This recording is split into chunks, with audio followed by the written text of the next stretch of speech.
Баршаңызға қайырлы күн көрермендер, каналыма қош келдіңіздер. Бүгін сіздермен бір жасағаннан өте жұмсақ әрі дәмді болып шығатын кереметте осындай сүйкімді булочкилер дайындаймыз. Бұл рецепт ең сәтті әрі сенімді рецепттердің бірі.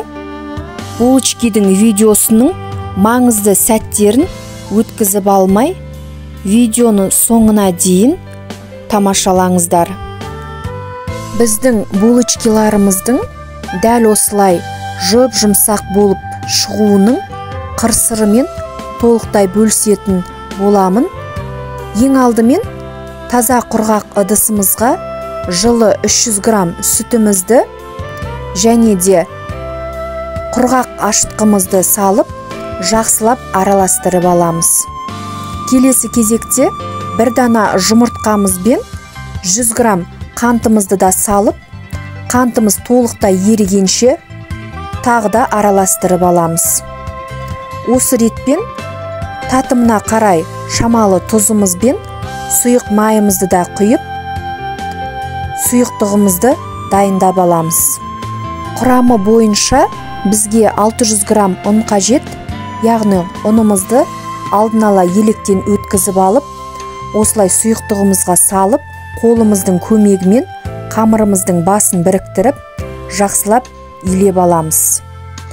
Және де бір шай қасық алма уксусында қосып, тағы да араластырып, дәл осы қамырымыздың үстінен бөлме температурасындағы сары майымызды да салып, майымыз бойына сіңгенше 5-6 минут көлемінде осылай қолымызбен жақсылап қайтара отырып, қамырымызды жұп-жұмсақ етіп илеп аламыз. Қамырымыздың бетін жауып, 2 сағат уақытқа жылы жерге қалдырамыз. Міне, 2 сағат уақытта ашыған біздің қамырымыз дайын. Дәл осы қамырымызды қалаған бөліктеріңізге бөліп алсаңыздар болады. Немесе барлығы біркелкі болу үшін кондитерлік таразыға қойып 85 немесе 87 көлемінде барлығын біркелкі етіп дайындап аласыздар. Дайын болған қамырымыздың үстін осылай салафанмен жауып 5-10 минут көлемге қалдырамыз. Булочкиді өздеріңізге ұнаған формада жасасаңыздар болады, немесе арасына ұнаған салмасында салып жасап көріңіздер. Мен осылай балаларымның сұранысы бойынша арасына варенканы қосып жасадым. Біздің арасына қосатын варенкамыз барынша сапалы болсын. Егер сапасыз болған жағдайда арасына жаққан варенкамыз ағып кетеді. Құрметті көрермендер, қазақ тілді каналдың кеңінен дамуына азда болсын өз үлесіңізді қосып, осы видео ұнаса лайк басып, каналға тіркелуді ұмытпаңыздар. Алда көптеген керемет рецепттермен бөлісемін. Сіздер тек еңбегімді бағалап, қолдап отырсаңыздар жеткілікті. Ең алдымен осылай домалақ формаға келтіріп жайып алып, шет-шеті ағып кетпес үшін міндетті түрде басып біріктіріп аламыз.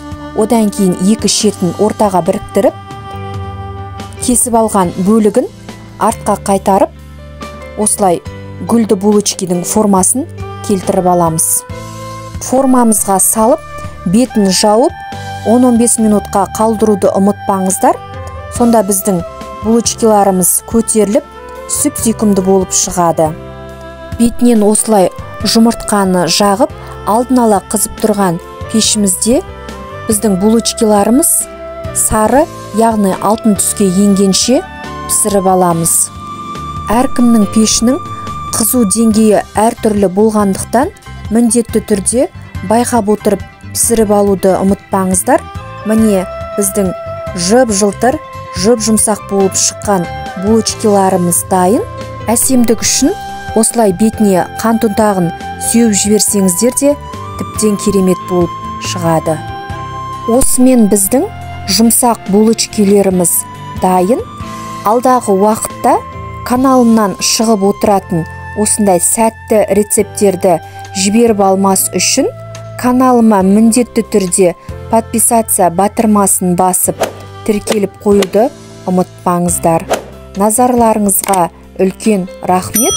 Сіздермен болған Гүлнұр. Келесі видеода жолыққанша аман сау болыңыздар.